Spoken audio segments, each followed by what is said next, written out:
Hi friends, நம்ம பார்க்க போகிற திரைப்படம் ஐடென்டிட்டி. இந்த படம் வந்து இங்கிலீஷ் படம் மாதிரி இருக்கா, அந்த ஐடென்டிட்டி மாதிரி இருக்கான்னு பார்த்தா அது மாதிரி இல்லை. இது வித்தியாசமான கதையாக இருந்துச்சு.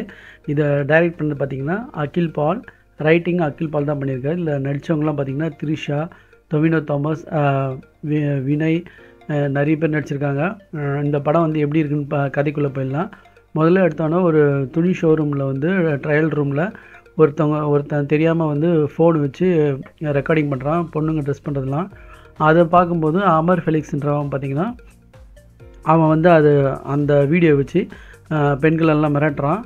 அவன் வந்து சாகடிக்கப்படுறான். அது எப்படி அப்படின்றது யாருன்னு ஃபஸ்ட்டு தெரில. அப்புறமா வந்து பார்த்திங்கன்னா ஹீரோட என்ட்ரி காட்டுறாங்க. அவர் வந்து ஒரு ஸ்கெட்ச் ஆர்டிஸ்ட்டாக இருக்கார், ஒரு ஆர்டிஸ்ட் அவர் அப்படின்ற மாதிரி தான் அவரை இன்ட்ரடியூஸ் பண்ணுவாங்க, டொவினோ தாமஸை. ஸோ இதுக்கு முன்னாடி பார்த்திங்கன்னா வினய் வந்து ஒரு கஸ்டடியில் ஒரு கொலையை பார்த்த ஒரு ஆதாரத்தை அவன் கர்நாடக போலீஸால் கூப்பிட்டு வருவான். அப்போ வந்து ஒரு ஐடென்டிஃபிகேஷன் வந்து ஒரு ஆர்டிஸ்ட் கூப்பிட்டு அந்த ஆர்டிஸ்ட் வரைய சொல்லுவாங்க.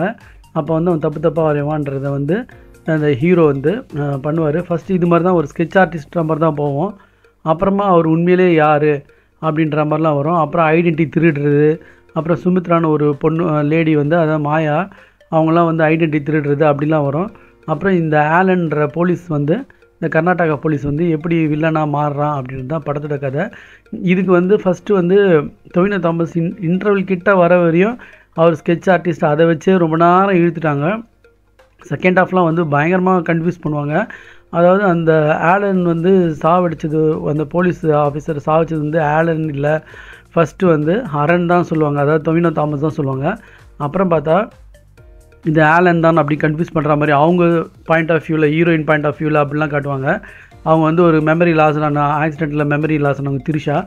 ஸோ இந்த படத்தோட கதை வந்து ஃபஸ்ட் ஆஃப் வந்து ஸ்கெட்ச் ஆர்டிஸ்ட்ன்ற மாதிரி ஆரம்பிச்சு, அப்புறம் பார்த்திங்கன்னா ஒரு மார்ஷல், ஒரு ரொம்ப ஒரு கமாண்டர் அது மாதிரிலாம் அவரை போர்ட்ரேட் பண்ணுவாங்க. அப்புறம் ஆலனை வந்து எப்படி ஹரன் வந்து அட்டாக் பண்ணி டிஃபீட் பண்ணுறாருன்றது தான் படத்தோட கதை. இது படத்தோட ஒரு சீன் வந்து பார்த்திங்கன்னா எல்லா இங்கிலீஷ் படத்தையும் பார்த்த மாதிரி ஒரு ஞாபகம் வந்துச்சு. ஃபாஸ்ட் ஃபியூரியஸ் 10, கடைசி ஃப்ளைட் ஃபைட்லாம் வந்து பார்த்திங்கன்னா கிங்ஸ்மேனு, அது மாதிரி எல்லாமே பார்த்த மாதிரி இருந்தது.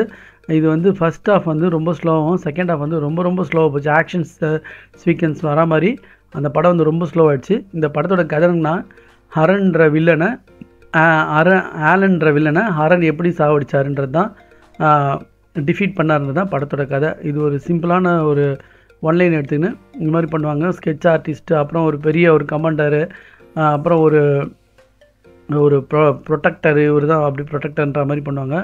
போன படமும் டொவினோ தாமஸ் ஏஆர்எம்ன்ற படம் வந்து பார்த்திங்கன்னா அவரோட நல்ல நடிப்பு இருந்தோம். அதில் வந்து திரைக்கதையால் ரொம்ப ஸ்லோவாக போச்சு. அதுக்கு முன்னாடி நடிகர்னு ஒரு படம் நடித்தார். அதுலேயும் அவர் வந்து பார்த்திங்கன்னா அவரோட ஆக்டிங் நல்லா இருந்துச்சு. ஆனால் திரைக்கதையால் அவரோட இதே வீக் ஆகிடுச்சு. இந்த படத்தில் வந்து பார்த்திங்கன்னா ஸ்கெட்ச் ஆர்டிஸ்ட்னு காமிச்சு, அப்புறம் என்எஸ்ஜி கமாண்டோ, ஸ்கை மார்ஷலு, அவர் ரொம்ப பயங்கரமான ஒரு இதெல்லாம் டெவலப் பண்ணி அவர் அப்படியே ஆஃப் பண்ணிவிடுவாங்க. இந்த படம் வந்து பார்த்திங்கன்னா கொஞ்சம் நேரம் நல்லா இருந்துச்சு, அதுக்கப்புறம் வந்து ரொம்ப அறுக்க ஆரம்பிச்சிச்சு. ஸோ நீங்கள் பார்க்குறவங்க பார்த்து என்ஜாய் பண்ணுங்கள். Thanks friends.